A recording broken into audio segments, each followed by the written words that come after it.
Good morning, everybody, and welcome to Compliance Corner with John Hanson. Today is Tuesday, May 26th, and I'm here with my good friend, John. John, how are you doing this morning? Doing great, thank you. Awesome. Okay, so today's topic is really interesting. The Form 35 and the 35R actually have some interesting nuance to them and sometimes unintended consequences, especially when it comes around people wanting to do a pass fail. So today our conversation is all about the 35R response and the pass fail. Walk us through this, John. Great.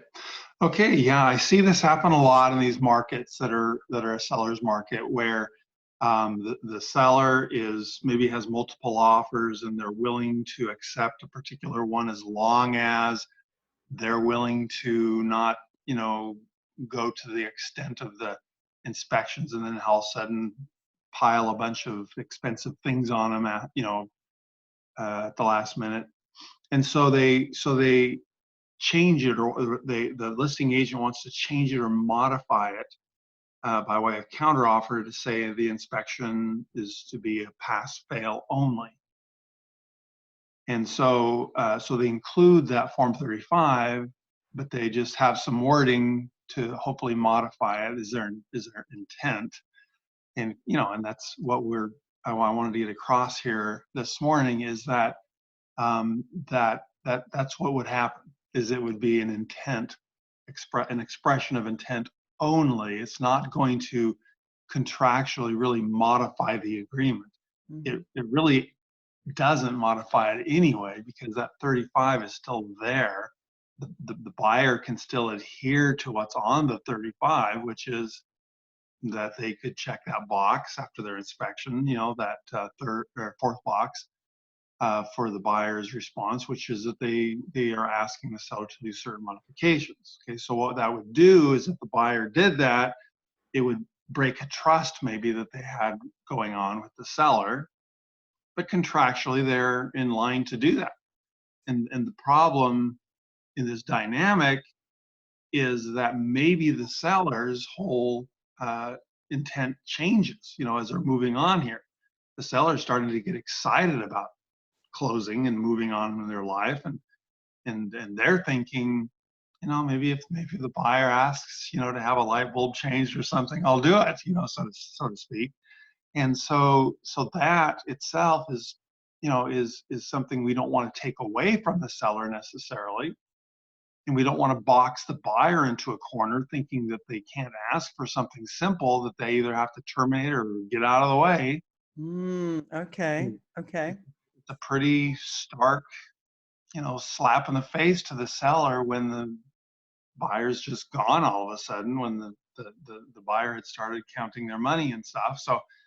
So my personal feeling on that issue of the pass-fail only that I see on a very regular basis is that it's really not enforceable, in any way, contractually enforceable in a way. The best it could do is nullify the contract, make it an unenforceable contract, and nothing could be forced there. And I don't think the parties want to force that on each other anyway. It was an expression of intent.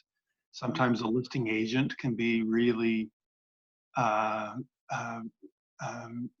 really Nazi-like, and saying, no, it's got to be this way, and you can't ask for anything and that kind of thing. And might actually, by doing that, might be saying something the seller no longer intends.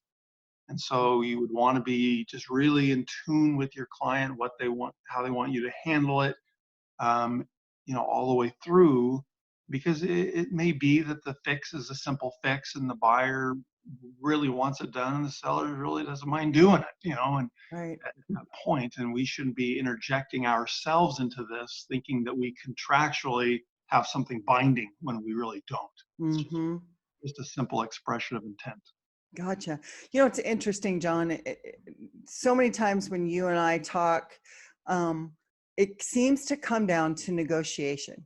It seems to come down to being in tune with both sides, that you've got the buyer's agent and the seller's agent thinking rationally, speaking with their clients and helping them really understand that there is a way to come to an agreement here, that isn't always just so black and white right off the top. It really is about moving through the process and being able to negotiate to the next best logical thing, as opposed to tying people's hands right off the bat.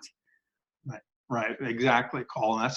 And that's why my personal opinion, my personal preference on that would be that we don't modify it to say pass fail only, that we just, we go ahead and just have it signed off as normal, the Form 35 I'm talking about. And then the buyer and the seller have an understanding, because we've expressed it through a text or email or even verbally with the other agent, that the seller's not going to do any repairs. It's going to be Right. pass fail only. And so I don't see anything wrong with a verbal discussion about that, as long as we don't think that there's contractually going to be any requirement for the parties to adhere to that. Okay, gotcha. Well, as always, John, it's great to have you here and clearing so many things up for us. I know that our folks get a ton of value on it. All right, everybody, I hope you have a fantastic week after this wonderful holiday weekend, and we will talk to you later. Thanks so much. Bye, John. Bye-bye.